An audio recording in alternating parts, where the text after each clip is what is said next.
Selamat datang di Lentera Arwah. Nyalakan lentera dan bersiaplah menghadapi bisikan malam. Senja perlahan menutupi awan di atas desa Dusun Kelapa. Aroma tanah basah setelah sore terasa menenangkan. Namun bagi anak-anak di sana, itu justru menjadi awal dari petualangan mengerikan. Hari itu, mereka memutuskan untuk bermain petak umpet. Ada 5 anak laki-laki berkumpul di dekat pohon beringin tua. Mereka adalah Bayu, anak kepala desa yang paling gesit. Arya, si kutu buku yang selalu membawa catatan kecil. Dimas, yang paling berani. Raka, yang pendiam selalu mengikuti alur. Dan Bima, paling kecil umurnya di antara mereka. Oke, siapa yang bersembunyi duluan? Tanya Bayu penuh semangat.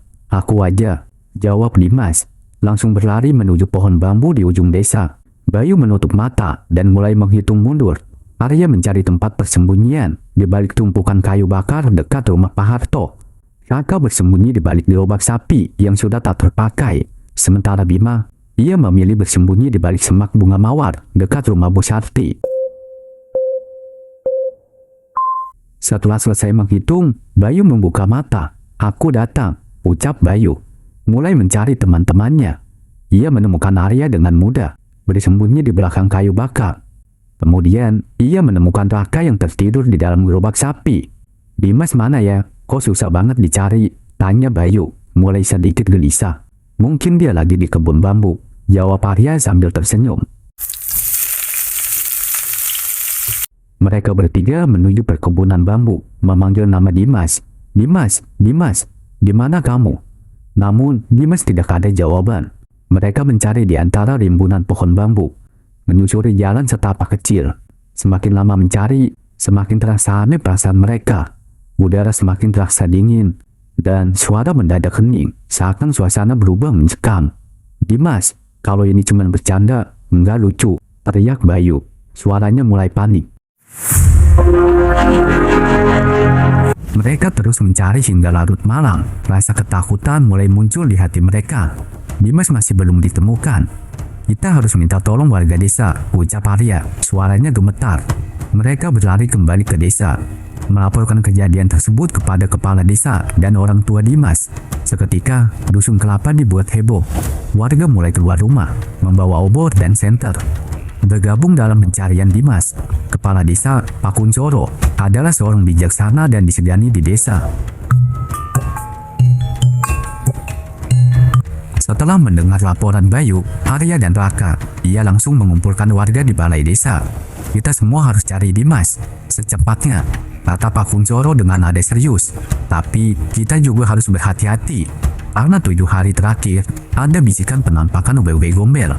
Wajah warga desa tampak cemas mendengar nama Wewe Gombel, sosok gaib yang dipercaya menculik anak kecil saat menjelang malam.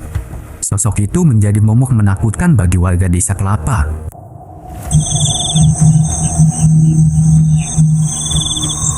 Ibu-ibu mulai berdoa, memohon perlindungan dari Tuhan Maha Esa. Pencarian Dimas dilanjutkan hingga tengah malam. Warga desa menyebar ke seluruh penjuru desa, mencari ke sawah dan hutan kecil di sekitar desa Kelapa. Namun, jejak Dimas tak kunjung ditemukan, seakan ditelan kegelapan. Bu Sulastri, ibu Dimas, tak henti-hentinya menangis. Ia terus memanggil nama anaknya, berharap Dimas mendengar suara dan segera kembali. Dimas anakku, di mana kamu? Ucapannya yang begitu haru. Semakin lama pencarian yang tak kunjung ditemukan, warga desa percaya bahwa Dimas telah diculik oleh Wewe Gombel.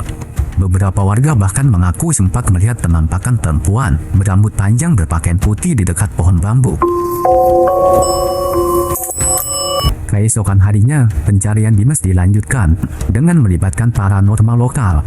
Kijaka adalah seorang kiai yang dikenal memiliki kemampuan spiritual tinggi.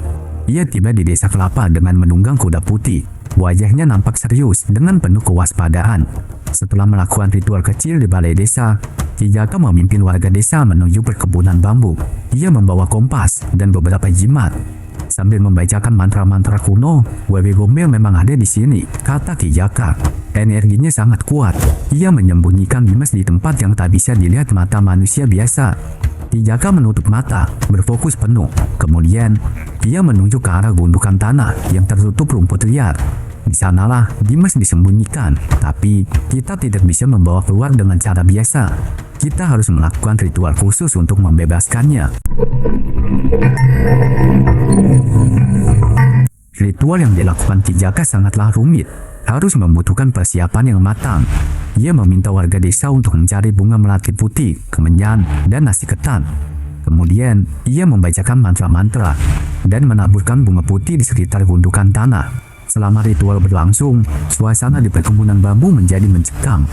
Udara semakin dingin dan angin berhembus kencang. Warga desa yang melihat ritual itu merinding ketakutan. Tiba-tiba, Ki Jaka berhenti membaca mantra dan mengangkat tangannya ke atas. Warga desa yang hadir segera menggali gundukan tanah yang ditunjuk oleh Ki Jaka. Betapa terkejutnya mereka ketika menemukan sebuah lubang kecil di bawah tanah. Di dalam lubang itu, mereka menemukan Dimas, terbaring lemah dengan kondisi pucat. Dimas segera ditarik keluar dari lubang tanah itu untuk dibawa ke balai desa agar mendapatkan pertolongan medis. Ibunya Sulastri langsung memeluknya sambil menangis haru. Dimas masih sangat lemas, ia belum bisa banyak bicara. Ia hanya memandang ke sekitarnya dengan tatapan kosong. Ketika ditanya apa yang terjadi, ia hanya mengatakan bahwa ia merasa seolah ia berada di dalam mimpi buruk yang sangat panjang. Aku seperti tersesat di dalam hutan yang gelap, kata Dimas dengan suara gemetar. Aku melihat perempuan berambut panjang. Dia memintaku untuk ikut dengannya. Aku tak bisa menolak. Warga desa saling pandang dengan wajah ketakutan.